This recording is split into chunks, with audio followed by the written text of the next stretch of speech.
Sir Isaac Newton came from a time when this idea of gravity and the colors that make up pure light were questions that you would discover as a hobby in your free time. And that's only for like people who are truly like into doing that kind of math. And he was one of the few that could do it and then prove it by testing hypotheses. And so I know this is hard to understand in today's day and age, where we think things like, why does a stink bug stink? And then we go and research it and it's there, and then we move on with our life because we have better things to do. But there are some people who actually invested real time and energy in discovering these questions and testing out if they were right. This is how science works. So Sir Isaac Newton studied theology as closely as he studied science. He took a prism, and a prism is a piece of glass cut in a very special way, kind of like a pyramid, and he allowed sunlight to go through, and he noticed that it broke apart into many different colors. Now, this is not special to people who have glass everywhere. We have glass in everything. But there was a time in history where glass was not as common, as popular, or manufactured as much as it is now. So got to remember, this is at a time when you had to go out and seek these type of objects like glass, very special stuff. And so he did an experiment, and he was able to isolate each of the colors, which proved that this is not the light being affected by the prism in a positive or negative way, but this is actually light being separated into its purest form, which is a rainbow.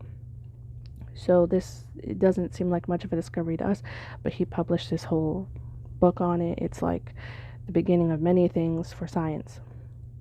So that might blow some people's mind, not everybody's. But what blows my mind is that Ezekiel in the Bible, around 570 BC, stood before a holy God. Well, actually, not stood. He bowed and worshipped a holy God who presented himself before Ezekiel. And there was this beautiful bright light, and there was a rainbow around it. And we didn't know this at the time, neither did Ezekiel. But anybody reading that probably didn't know until, Sir Isaac Newton himself had the Bible on his table. He had that story in his table, the truth. Archeology is proving that Ezekiel is a real prophet. What he prophesied actually did come true for Tyre. So he had it on his table. Now I wonder, is that what kind of inspired him to do more research on pure light? And maybe that's what he thought, like, I got to get light through something pure to see these colors, and we can confirm that it's pure by seeing these colors. What was happening in his mind? I don't know. But God is confirming what science took many years to get around to, that light in its purest form is verified by a rainbow. There was a rainbow around God. Now that means there was no prism present, unless God himself was the prism and the creator of the light itself. Light in its purest form was seen by Ezekiel himself with the bare eye, no prism needed, and it was actually confirming what he was seeing was pure light. We didn't know this until 1672. That blows my mind.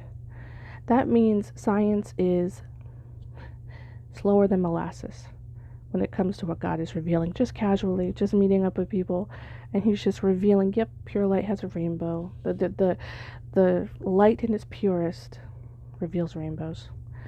Like, that blows my mind. And it confirms the eyewitness account of Ezekiel is 100% accurate. It's also just telling us a secret about God, about how pure he is, and how he is the one that's producing light. Maybe it's his holiness, I don't know. But I can see, especially in a time when there was less distraction, how these simple truths would bring you to totally having faith and full trust in what the Bible's saying.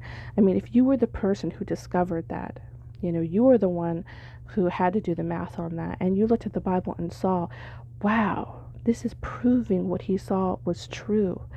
It's proving that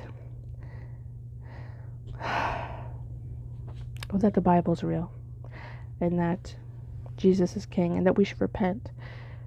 May God be with you.